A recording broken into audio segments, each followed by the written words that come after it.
Hi, welcome back to my channel. Welcome back to another segment of me buying loads of books that I have no idea what they're about, or buying series that I haven't even started yet. I have about 30 books to talk to you about today.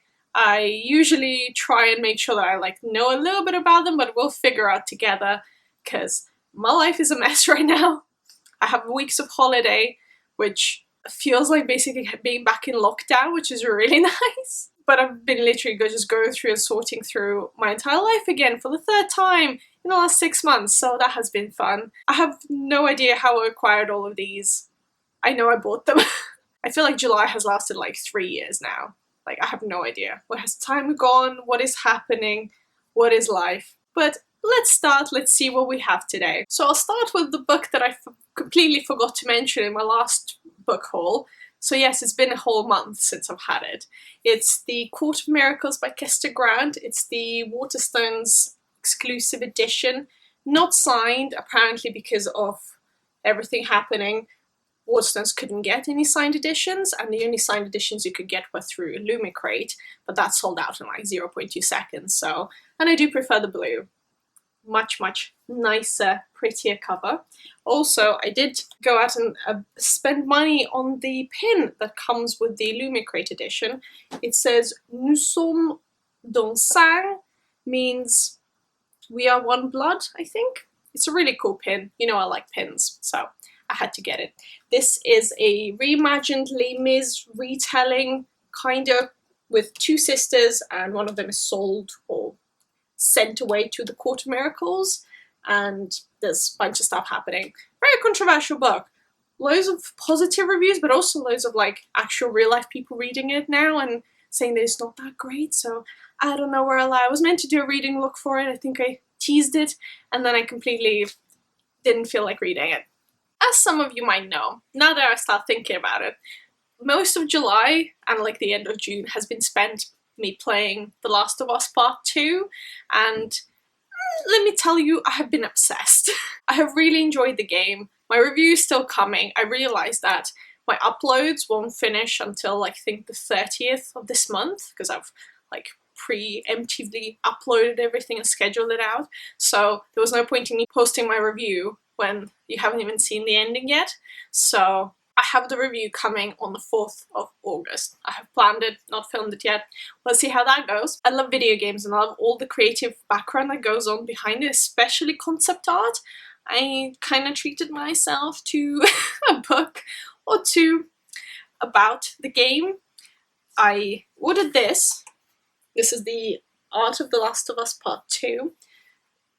It's licensed by the Dark Horse Books, yes. Licensed by PlayStation, Naughty Dog.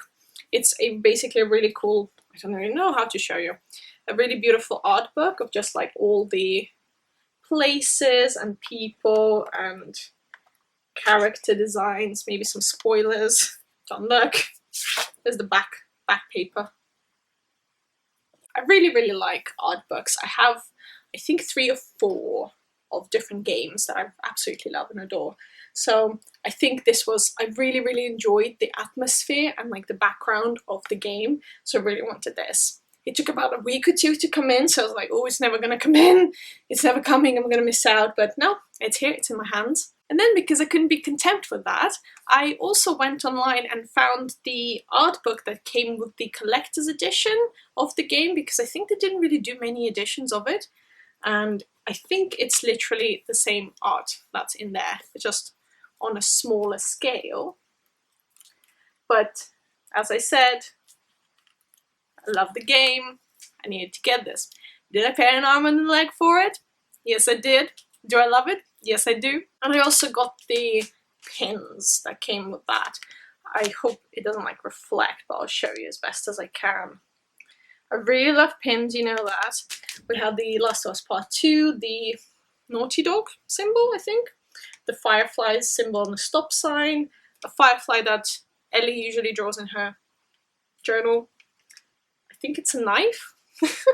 And the wolf. Oh yes, wolf. Duh. It's for one of the antagonists of the game, one of the factions. It's called WLF, Washington Liberation Front, and short for wolf. I really love that.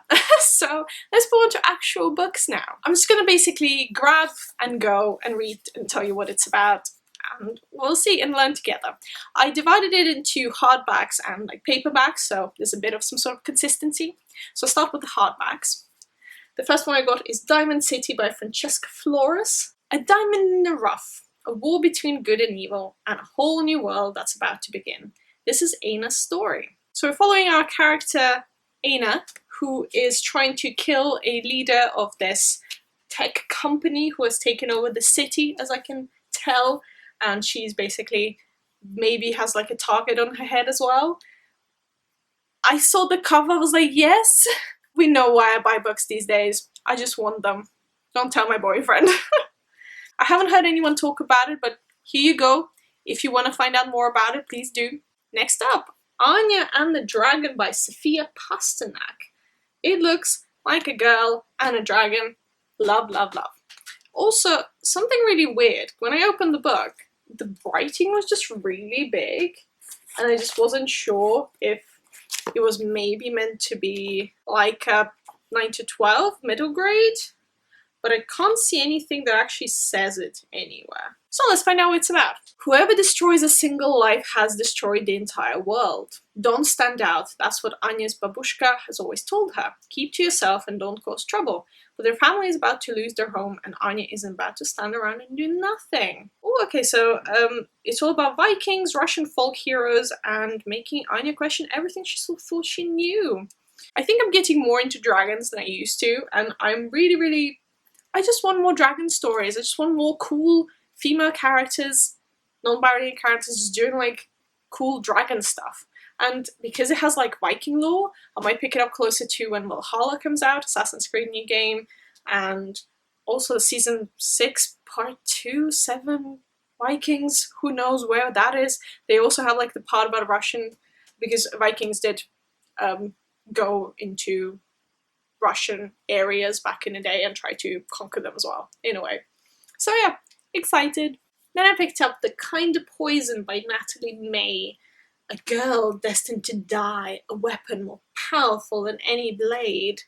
It seems that we're following a girl called Zaru, and she has always wanted to leave the city, but because of her magic, she knows how to speak to animals and things. She's kept at this court, and she can't leave until basically her magic runs dry.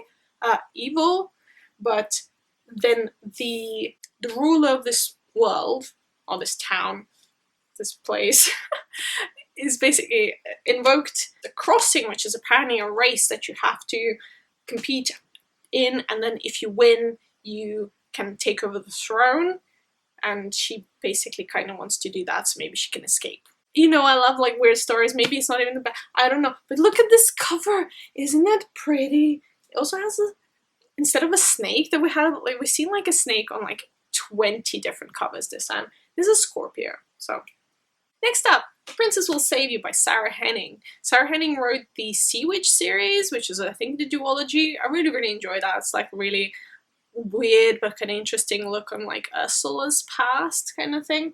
This one apparently is a Princess Bride inspired adventure. Don't kill me, I have not seen The Princess Bride in the movie or read the book, so I don't know. I bet it's amazing. I really need to watch it. Maybe I'll do like a read, watch, and read this vlog. I don't know, I'm not very good at vlogs yet. In this story, apparently we're following our main character, Amarande. She's a princess of this kingdom, and she has a couple of choices. She either marries the person in the next kingdom to like kind of become the queen, or she will lose her crown. Great! But when her love of her life, the stable boy, Luca, is kidnapped, she's going after him, and the princess will save him. Hopefully. But yeah, it seems like a really different, like, kind of look on the story, the classic story where a damsel in distress, and we're just flipping the roles, which is necessary. Why haven't we had many of those? Next up, I picked up Hood by Jenny Elder Moak. One girl, one shot, a legend in the making. Apparently we're following Isabel, who is the daughter of Robin Hood, and she has to take on her father's duties to help her kingdom. It's I feel like Robin Hood and King of Arthur retellings are just like overwhelmingly here. I think I already have one retelling of Robin Hood somewhere. I'm sure. I don't remember what it's called. I feel like I hold it. Have I read it? No. Will I get to this hopefully like in the next 10 years? But I don't know. You just want to read the retellings, you know? Like, there's nothing I can do. I picked up Zencho's new book, The Order of the Pure Morn Reflected in the Water. Couldn't have been a longer title. Also, I did expect it to be just a little bit bigger. It's a tiny book. It was not cheap. So Zencho is really famous for Sorcerer of the Crown and True Queen. They're like a historical fantasies. They're really, really interesting, really well built. I've actually met Zencho at Yalk last year, which she's such a sweet person. And I was like, yeah, you know, I'm getting this. This is not available in the UK from like your standard booksellers. So have a look online if you want this. It also has the perforated edges, which I guess I'm growing less, especially in this format. Like, how on earth am I going to turn the page if it's so tiny? This book is only under 160 pages. Why is it so short? I was expecting more. Anyway, apparently it's a fun and sweet tale of banditry, faith, and changes both the world and the self. Martial arts, movies, and characters drawn from the history. I like this. A bandit walks into a coffee house and it all goes downhill from there. This said nothing to me. Literally, I have no idea it's about. If you've seen me talk about the... Ooh, what is it called? This sounds not like similar, but like, because it's so short, it reminds me of The Empress of Salt and Fortune by E.M.O. So I feel like it's going to have a similar feeling. Like, obviously there's some sort of like lotus and people doing martial arts stuff and cool. Tell me you don't want to buy the books that I'm showing you. Tarnished Are the Stars by Rosie Thor. Have no idea what it's about. It looks cool. It looks like a sci-fi. Let's find out. So we have three people. Anna, who is a technician, and she has a mechanical heart, but apparently like she's not meant to be aware, like people should know that. There's a commissioner called Nathaniel. He is her newest patient, and we meet a skilled assassin called Eliza, and they all get entangled. Literally told me nothing about the plot. What is it with book synopses not even telling me what the book is about? Maybe that's why I never read them, because I just see a cover and I'm like, that looks cool. And I kind of look at the average rating and I'm like, that sounds, you know, it's alright. It is blurbed by Beth Revis, who wrote Across the Universe, which is basically the Passengers movie, which is also wrong. And Cass Morgan, who wrote The 100, which is like the coolest series ever, even though I've only seen one episode, but my boyfriend like watched the entire thing and he's like loves it. He doesn't usually like things like that, so sci-fi. Next up, I got the latest, coolest African-inspired fantasy, which is so fun. A Song of Wrath and Ruin by Rosanna Brown. Look at this cover. Let me just let you just look at it. Gorgeous. 450 pages, but it looks like a really big book. This seems to be like, I love Children of Blood and Bone, Tommy Adeyemi. So good. So this one, we're following a couple of people, I think. Can't tell. We're following a character called Malik. His sister gets kidnapped and he has to kill the princess in order to save his sister, but the princess is actually like delving into like dark magic and she's trying to bring her mum back from the dead, and like this whole thing ensues. This is amazing. I picked up Crown of Coral and Pearl by Mara Rutherford. I feel like I've seen something else that she's written, but I'm not 100% sure. This seems to be really, really interesting. It also is inspired by like a little bit of maybe Russian folklore or something. So for generations, the princes of Ilara have married the most beautiful maidens from the ocean village of Verania. But though every girl longs to be chosen as the next princess, the cost of becoming royalty is higher than any of them could ever imagine. We have Zadie and Noor. Noor has a bit of a scar on her face, so she knows that she's not going to be chosen to be the the new princess. And her sister Zadie is like the most beautiful one, but Zadie gets into an accident, so she can't go. So Noor is sent, and she actually finds out that this prince is a cold bastard. And she actually starts falling for his brother, and she discovers loads of secrets that this court is, you know, hiding. It seems very political. It seems very reminiscent of Winner's Curse. So maybe for the fans of that, that's like really like piqued my interest now, because I've seen this around. I feel like I've seen it at maybe a BA last year or something. So yeah. My friend read The Beholder, the first one, by Anna Bright, and she said that I should read it, and it's on that pile you can't see. Have I read it? No, of course not. Not yet. But I knew that this was coming out. I checked it out. I was like, okay, I'll pick up the second book. Let me just find out what the first one is about. So the first book, The Beholder, is we're following Sailor, who has waited her whole life for happily ever after. She's traveling across the sea to meet her one and true love. So I feel like we're following quite a few characters on the ship that is taking her from place to place so she can reach the ultimate place of her meeting her love, or something similar. My friend really enjoyed the first one, so I'm like, you know, I buy books just to one day read them, even though I, you know, shouldn't. I'm not gonna lie to you guys. I see a cover or I see a book and I'm like, sure. I'm not fussy at all. And if you don't like it, that's absolutely fine. Please don't feel pressured to watch these, or even like feel, because I feel like I really enjoy watching people's book hauls, because I'm like, oh, that cover looks great. That sounds interesting. That is kind of cool. Even if you don't know, like, you can always look up on Goodreads and find out if you actually want to read it or not. Never let me pressure you to buy any of this. I shouldn't be buying any of these. Let's be honest. But I'm honest with you. I just want to show you that I do buy books just because they're books and I see them and I like them. If I was more careful, I would do more curated hauls, but I'm not like that. That's not me. I'm not that kind of person. Sorry. But a book that I have read, and the sequel that came out, is A Beautifully Foolish Endeavor by Hank Green. The first one was called An Absolutely Remarkable Thing. It was one of my favorite books from last year. It was such a fun book about these statues appearing all around the world, and our main character taking the first like video vlog and posting it online as she goes to sleep and basically wakes up to being a viral sensation, and we're following her journey, how she struggles with it, her mental health, and just being like internet famous. It was such a really great read, and Hank, I feel like Hank is just no, John is great, but like Hank is standing on his own feet, and every time I buy a book, there's something wrong with it. That's fine, don't worry. It's also signed. Look how pretty. But yes, I'm really excited to read this. I have the signed copy as well somewhere. So, moving on to paperbacks now. That was the hardbacks, now paperbacks.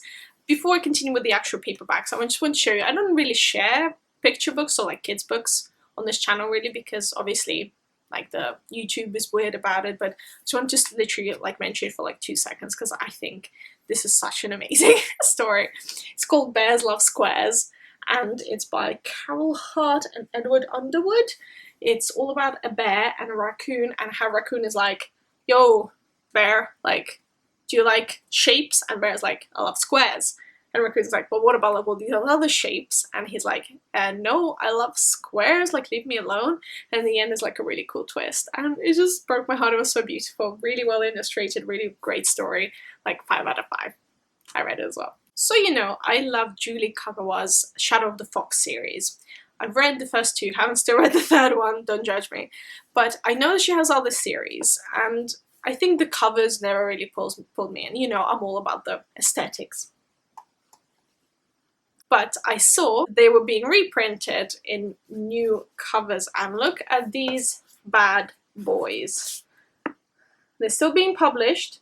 This one came out in April, this one came out in July. I think the other 2 are coming in like October and December or something. So very helpfully, book 1 called Iron King, book 2 The Iron Daughter. This is a whole story about a fairy kingdom, and turns out that our main character, what's her name?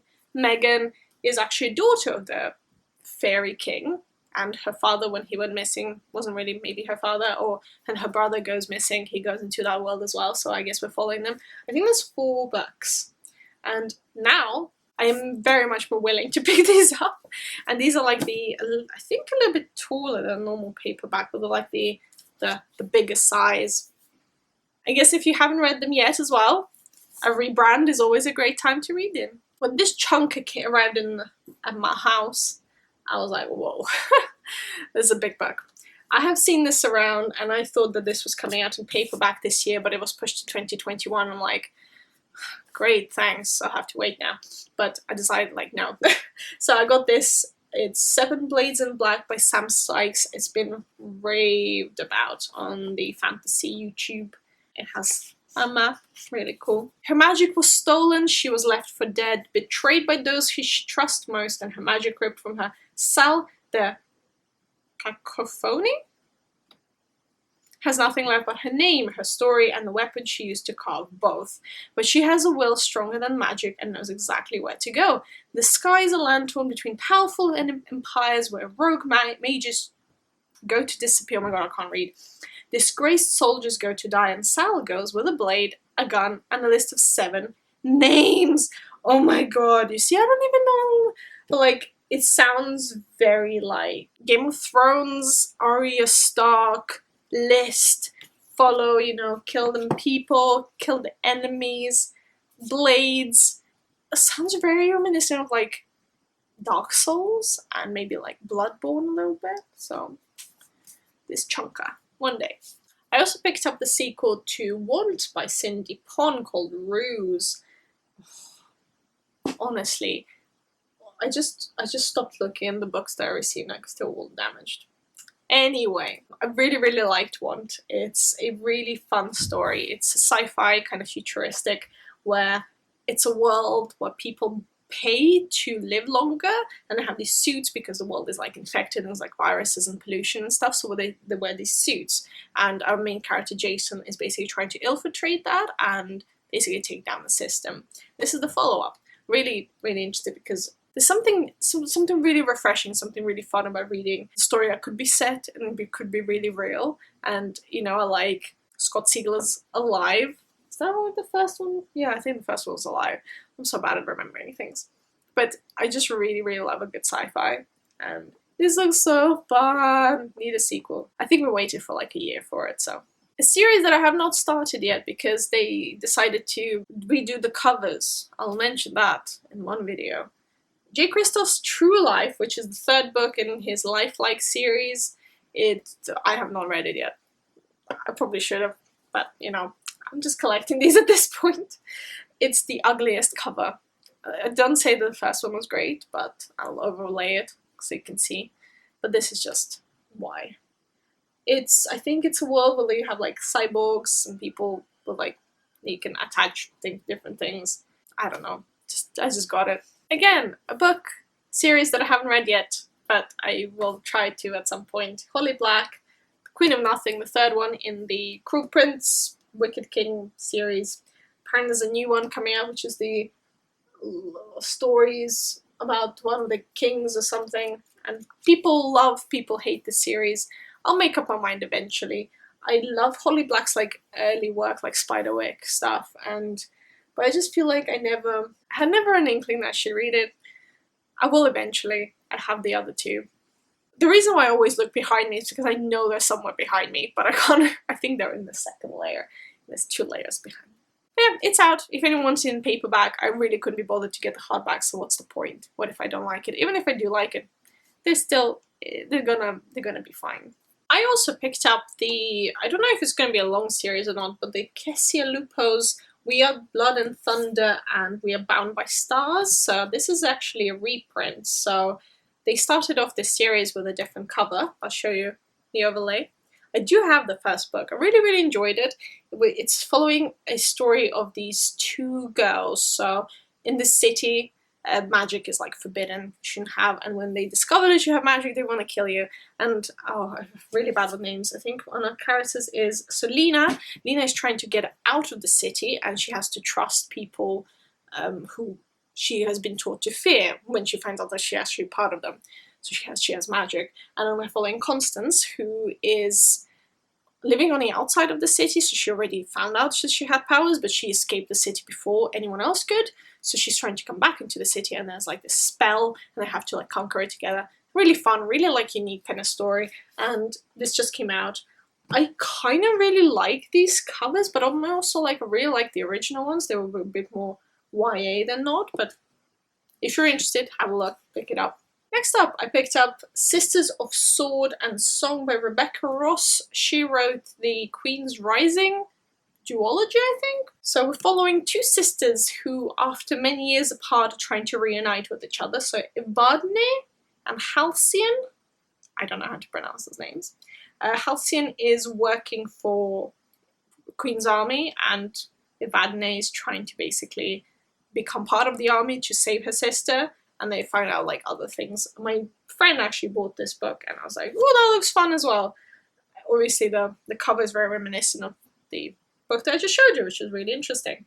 Similar kind of drawings, similar sword and things. But Rebecca Ross, I haven't read the other series by her, but you know, it seems like a normal thing. I don't know. It could be fine, it could be not. Everything in life. A cool sci-fi that I saw, I was just like, oh my god, it looks so cool. Recoil by J.T. Nicholas. Look at that cover. Like, just, ha. It's apparently a biotech and space opera. Like, actually, I read the description for it because I was like, I need to find out more.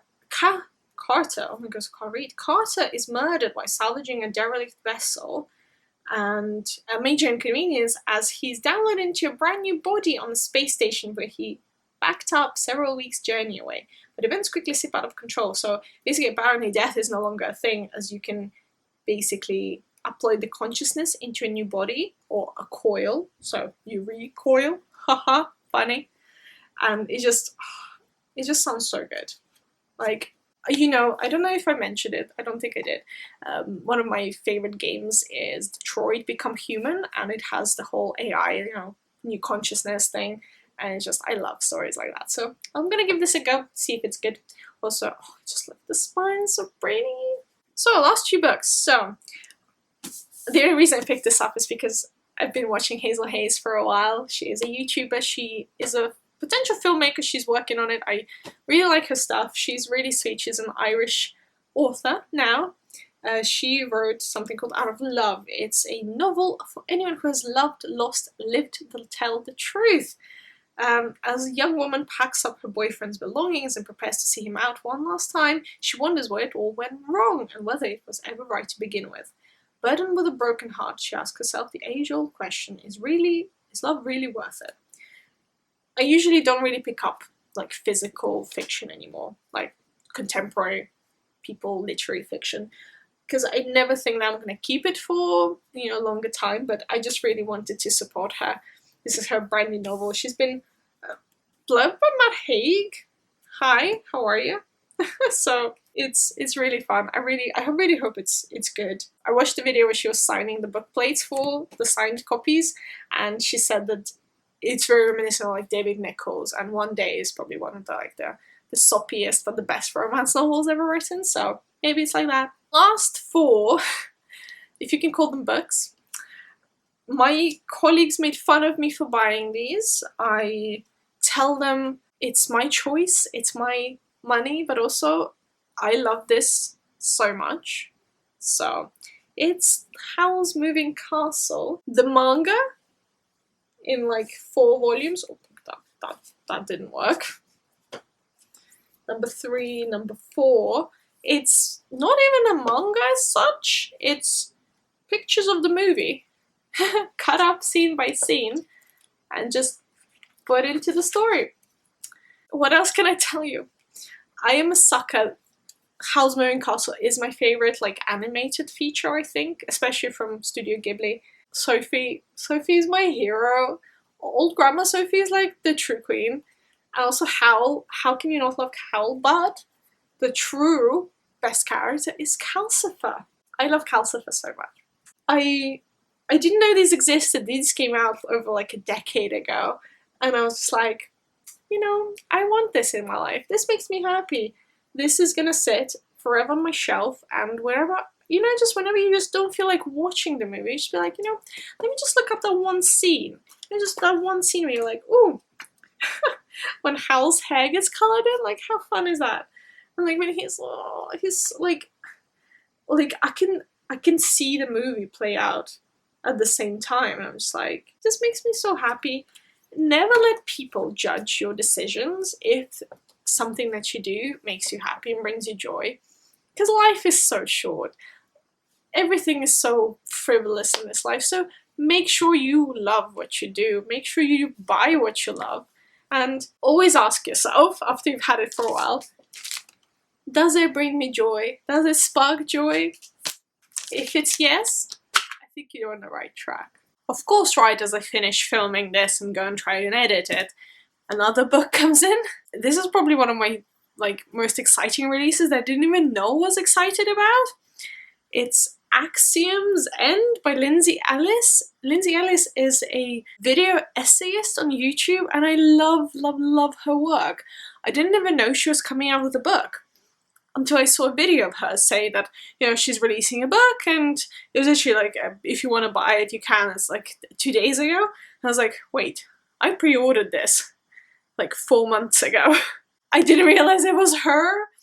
This is just like, oh my god, I'm so excited. This looks so fun. So, Truth is a Human Right, 2007, a leak revealing that the US government might have engaged in first contact has sent the country to turmoil, and it is all Cora Sabina can do to avoid the mess. The whistleblower is her estranged father.